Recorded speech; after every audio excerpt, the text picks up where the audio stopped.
नमस्कार दोस्तों, स्वागत है आपका हमारे चैनल में। दोस्तों आज हम बात करेंगे ऑटोमोबाइल के कुछ बायर्स के बारे में, जिसमें कि आपका ABS बायर जो है वो मुख्य है। यानी कि आज हम ABSS बायर के बारे में बात करेंगे। उसके अलावा हम ABS बायर पर प्रकाश डालेंगे और उसके अलावा हम AB बायर के बारे में भी थोड़ा सा जानेंगे। तो दोस्तों आज की इस वीडियो में हम केवल ABSS बायर के बारे में डिटेल स्टडी करेंगे थोड़ा सा, और उसमें आपको बहुत सारी इन्फॉर्मेशन देने की कोशिश करेंगे। और जब यहाँ बात करते हैं कि AB और ABS की, तो उसके बारे में भी थोड़ी सी इन्फॉर्मेशन देने की कोशिश करेंगे। लेकिन यदि आप डिटेल में चाहोगे तो हम AB और ABS पर दोबारा वीडियो बना सकते हैं। लेकिन क्योंकि ये जापानी स्टैंडर्ड के अकॉर्डिंग है और ये तीनों जो बायर हैं वो एक ही टेम्परेचर रेंज में आते हैं। जो बेसिक डिफरेंस मैं बताना चाहूँगा आपको यहाँ पर, कि जो बेसिक डिफरेंस होता है वो उनकी PVC के ऊपर होता है। यानी कि जब भी आपने कोई बायर देखा होगा तो बायर को छीलते हैं तो अंदर मेटल के कंडक्टर होते हैं जो कि एल्युमिनियम या कॉपर के होते हैं, और उसके ऊपर प्लास्टिक की लेयर होती है। तो जिस तरह से ABSS वायर है उस पर जो लेयर है प्लास्टिक की, वो जो कोटिंग होती है रबर प्लास्टिक वाली, जिसे वो जो है आपका पतली होती है। जैसे ही आप ABSS से AB में जाओगे तो वो ABSS की तुलना में जो लेयर है वो मोटी हो जाती है, यानी थिन हो जाती है। और उसके बाद में जब AB में जाते हो तो AB में वो लेयर बहुत ज़्यादा मोटी हो जाती है। उसका रीज़न यही है कि AB वायर का जो है यूज वहाँ किया जाता है जहाँ पर कि बाहर से, यानी कि एक्सटर्नल फोर्स ज़्यादा लगते हैं, या वहाँ का एरिया का सरफेस जो है वो ज़्यादा हो जाता है, जिसकी वजह से अंडर के कंडक्टर की जो करंट है वो प्रभावित होती है। उसी को बचाने के लिए उसमें जो इंसुलेशन है मोटी की जाती है। लेकिन आज के डेट में AB वायर का जो यूज है वो कम हो गया है, क्योंकि इसकी जगह पर आजकल हम जो है FLR/AB वायर यूज करते हैं। तो दोस्तों जो FLR/AB वायर होता है वो ISO 6722 क्लास B पे काम करता है। FLR/AB वायर का यूज करने का मेन मकसद यही है कि उसमें आपको कंडक्टर कैपेसिटी के अलावा जो गाड़ी का वेट है वो भी कम हो जाता है। क्योंकि ABSS, AB और ABS जो वायर हैं जापानी स्टैंडर्ड के अकॉर्डिंग यूज होते हैं और जापान के द्वारा डेवलप किए गए हैं। तो इसमें जो है इनकी वजह से जो वेट है वो व्हीकल का बढ़ जाता है। और आज की डेट में जिस तरह से देखोगे कि कंपनियां कॉस्ट कटिंग कर रही हैं और जो गाड़ियों का चीज़ों का वेट कम करती जा रही हैं, तो उस तरह से ये वायर जो है आज की डेट में उतना पॉपुलर नहीं है। लेकिन हाँ, जापान कंट्री में ये वायर ही यूज होता है, वही मिलेगा। और उनसे रिलेटेड जो कंपनियां होती हैं जैसे मारुति सुजुकी हुई, जिन्होंने जापान से कॉन्टैक्ट कर रखा है, तो वो भी ABSS वायर को ही यूज करने के लिए करती हैं। लेकिन इंडिया में जो है अब ये जो है कम होने लगा है, और इंडिया में जो कंपनी जापान से रिलेटेड है वो ABSS वायर नहीं यूज करती हैं। उसकी जगह पे FLR/AB यूज करती हैं, जो कि ABSS का सब्स्टिट्यूट है। लेकिन कहीं कहीं अभी बैटरी केबल्स में AB वायर का यूज होता है, जो कि अच्छा एटमॉस्फेरिक सपोर्ट प्रदान करती है और उस पर स्ट्रेंथ भी अच्छी मिलती है। 100 सर्किट के लिए भी हिसाब से भी AB वायर जो बढ़िया होता है। तो दोस्तों मैं बात करता हूँ अभी ABSS वायर की। तो ABSS वायर आप देखोगे thin low voltage wire for automobile, यानी कि ये ऑटोमोबाइल की यानी गाड़ियों के में जो वायरिंग होती है उसके लिए यूज होता है। यहाँ पर देखोगे डेफिनेट लिखा हुआ है। A का मतलब क्या होता है, लो वोल्टेज वायर फॉर ऑटोमोबाइल, और B का मतलब होता है बिनाइल। SS का मतलब होता है सुपर थिन, यानी कि ABSS, यानी AB का लो voltage wire for automobile, B का मतलब बिनाइल, और आपका SS का मतलब सुपर थिन। यानी ABSS का मतलब हो गया कि जो लास्ट में SS है उसका सुपर थिन हो गया। उसके बाद में जो आप बात करोगे ऐसे ABS है तो उसमें भी जो वो केवल थिन होगा, सुपर थिन नहीं होगा, क्योंकि उसमें डबल S नहीं है, केवल S है। और AB है उसमें वो थिन नहीं होगा, केवल लो वोल्टेज वायर फॉर ऑटोमोबाइल होगा। तो दोस्तों यहाँ पर देखोगे इसका एप्लीकेशन क्या है, तो wire used in the low voltage circuit for automobile, यानी व्हीकल और मोटरसाइकिल्स में जो वायर ये यूज होता है। फीचर क्या है इसके, ABSS wire have thinner insulation than ABS wire. देखो मैंने पहले बताया था वीडियो में कि ABSS वायर का जो इंसुलेशन है वो ABS की तुलना में कम होता है, यानी कि जो थिकनेस है वो कम होती है। और ABSS से जो ABS की वायर है उसमें थिकनेस ज़्यादा बढ़ जाती है। यानी कि ये किस स्टैंडर्ड को फॉलो करता है, तो ये स्टैंडर्ड फॉलो करता है JASO D611। JASO D611 एक स्टैंडर्ड है ऑटोमोबाइल वायर के लिए, आप उसको देख सकते हो। नेट से भी आपको उसके बारे में इंफॉर्मेशन मिल सकती है, तो आप उससे उसके बारे में ज़्यादा फीचर पता कर सकते हो।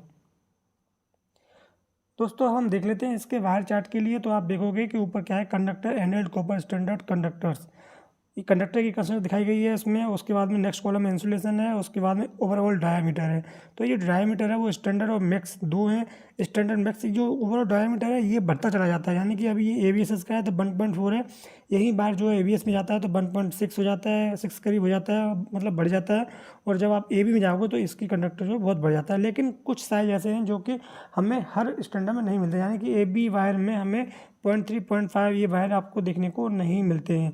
और पहले अभी होते हैं, ऐसा नहीं होते नहीं है, लेकिन वो देखने को कम मिलते हैं, यानी उनका यूज नहीं है। तो इस तरह से हम एक कॉम्बिनेशन देख लेते हैं, यानी कि बाहर साइड जो 0.3 स्क्वायर का वो देख लेते हैं, उसमें कंस्ट्रक्शन देखेंगे तो ये 7/0.26 है।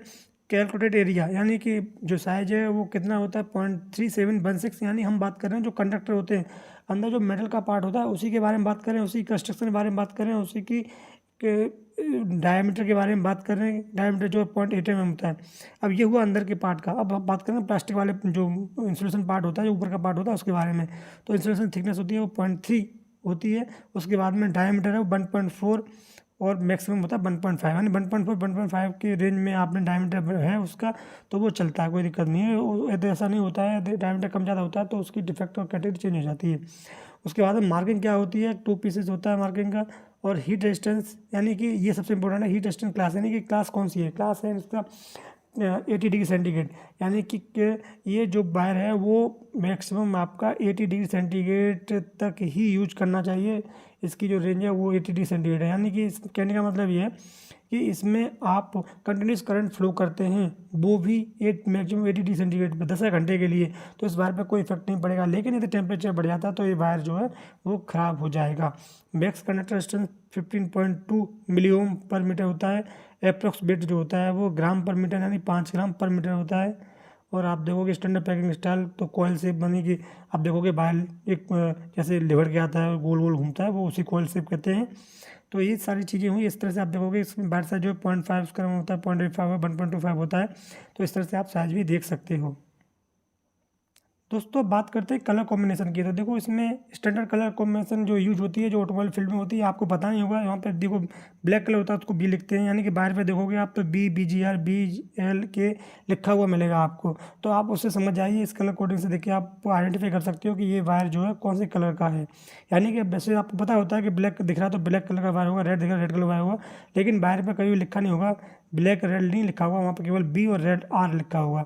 तो जैसे कुछ वायर होते हैं इनका कलर पता नहीं होता आपको, उनके लिए आप इन सिंबल्स का यूज कर सकते हो। जैसे बी का ब्लैक के लिए B यूज होता है, VIG के लिए BG होता है, ब्राउन कलर होता है BR लिखा होता है, ग्रीन का G होता है, ग्रे कलर है तो GR लिखा होगा, ब्लू कलर है तो उसके लिए L लिखा होगा। हाँ सही समझा आपने, ब्लैक के लिए B होता है तो इसलिए ब्लू के लिए हम B नहीं कर सकते, इसलिए कंपनी जो स्टैंडर्ड में ब्लू को जो L से लिखते हैं। लाइट ग्रीन है तो LG लिखते हैं, ऑरेंज है तो O, पिंक है तो पिंक P और रेड है तो R, स्काई ब्लू है तो SB और वायलेट है तो V, वाइट है तो उसके लिए W और येलो है तो उसके लिए येलो। तो इस तरह से कलर कॉम्बिनेशन जो है पता चल जाती है किस कलर का वायर है। और क्योंकि जो वायर की कॉम्बिनेशन यानी वायर की हार्डनेस से बढ़ाने के लिए 2 तरह के वायर यूज होते हैं। एक तो सिंगल स्ट्रिप होती है वायर की कलर की, और उसके बाद में बाकी रेस्ट एरिया जो है वो कंप्लीट एरिया जो है वो दूसरे कलर से होता है। तो उसको हम पढ़ेंगे तो जैसे ब्लैक कलर का वायर है उस पर वाइट स्ट्रिप है तो हम उसको पढ़ेंगे B, ब्लैक कलर का वायर है उसमें वाइट स्ट्रिप है तो B और वाइट W, यानी कि वाइट और नहीं B और W, यानी ब्लैक कलर का वायर है उसमें वाइट स्ट्रिप है तो BW हो गया। इस तरह से ही कलर कॉम्बिनेशन डिफाइन होते हैं। दोस्तों जैसे मैंने बताया था कि आपको कि कलर ABS और ABA के बारे में बात करेंगे तो ABS दिख रही है यहाँ पे देखिए ABS क्या है, thin low voltage wire for automobile, यानी कि लो voltage wire for automobile. A का मतलब ये हो गया, B का मतलब बिनाल हो गया, पहले बता चुका हूँ ऑलरेडी। वहाँ पे SS था, वहाँ सुपर थिन था, यहाँ पे SS का मतलब हो गया थिन टाइप का, तो ये ABS हो गया। ABS वायर का क्या मतलब है, क्या यूज होता है, एप्लीकेशन है तो wire use in low voltage circuit for automobile vehicle and motorcycle. Feature क्या होते हैं, ABS wire have thinner insulation than AB, यानी कि आपने देखा होगा कि इसका जो इंसुलेशन है वो AB की तुलना में थिनर होता है, यानी कि AB का जो इंसुलेशन है वो ABS से ज़्यादा होता है, जो पहले बता चुका हूँ ऑलरेडी। और ये भी आपका जासो D611 को फॉलो करता है।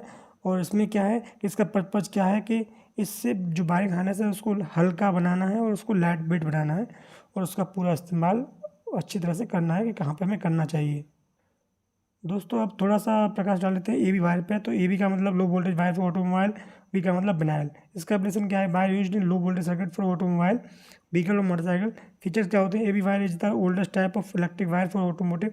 Recently it is moved to the wires which have thinner insulation and smaller outside diameter like ABSS and CIBUS।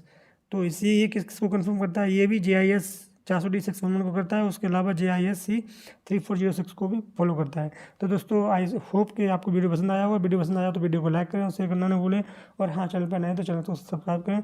Thank you, thanks for watching, धन्यवाद।